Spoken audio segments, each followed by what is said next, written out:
Good morning! Samahan niyo ako ngayong araw magkuning-kuning. Pagkagising sa umaga, tingin sa schedule ng mga bata, kung ano ba ngayon, baon ba nila o hindi. So gagawa ako ng baon ni Bunso kasi baon day nila ngayon.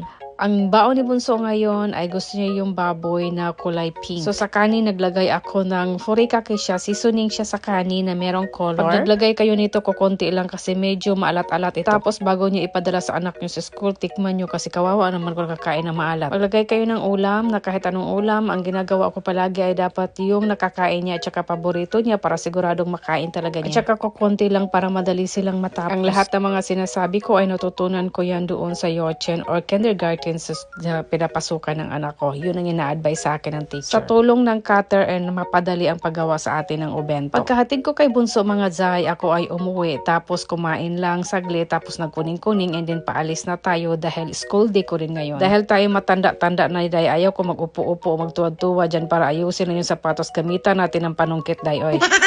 Nabili lang pala ito sa Daiso mga indar or peso-peso Day ba. Pagkalabas ko ng bahay Day, nasira talaga mukha Day. Naguba akong naong Day kasi sobrang init Day oy.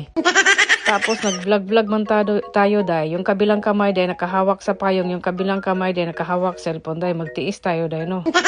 Pag nag-school pala ako mga inday, nagtitrain ako dahil dito ako nakakatipid at dito napapabilis ang aking mga gawain Day. Yung pag-aaral ko nga pala ng Japanese language Day, once a week na lang dahil hindi na kaya ng aking schedule Day. Every Webes na lang mga inday at saka mga inday 2 hours na din. Kasi wala naman akong ginagawa sa bahay. Meron naman maraming gawain Day, kaso lang magsali-sali tayo sa pagbingkyo-bingkyo, pag-study-study Day. Uy.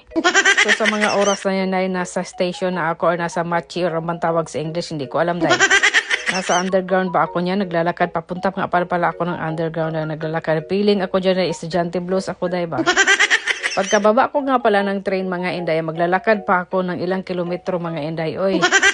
So kung nagbabalak kang mag-aral dito sa lugar namin ng study ng mga Japanese language Day, tapos tamad ka maglakad-lakad ay tigil mo na lang Day. Kasi malayo-layo man siya ng konti Day. Pero kung mayaman-yaman ka Day, pwede ka mag-car Day. Tapos ang kanyang parking area Day, mulubi ka Day sa bayarin Day. Sa mga oras na mga yan inday, gamit ang messenger video Day, ay sinin ko sa ate ko kung anong ginagawa ko. Kaya yung sa ano niya, nakikita nyo, may dual ano na siya. May dual, ano basta dual siya Day ba? Dual camera Day. So pag ginamit nyo yung messenger nyo Day, tapos piliin nyo yung dual Day, ayan, makikita nyo yung pagbumukha nyo. At the same time, makikita din yung sa harapan nyo. Nag-explain man ako, wala namang nagtanong sa akin, oy. So, ang nangyayari dyan, pagkababa sa train, tatakbo doon sa underground, tapos akyat ka na naman, lulusot ka mula sa underground, makikita mo yung hindi underground, ganon.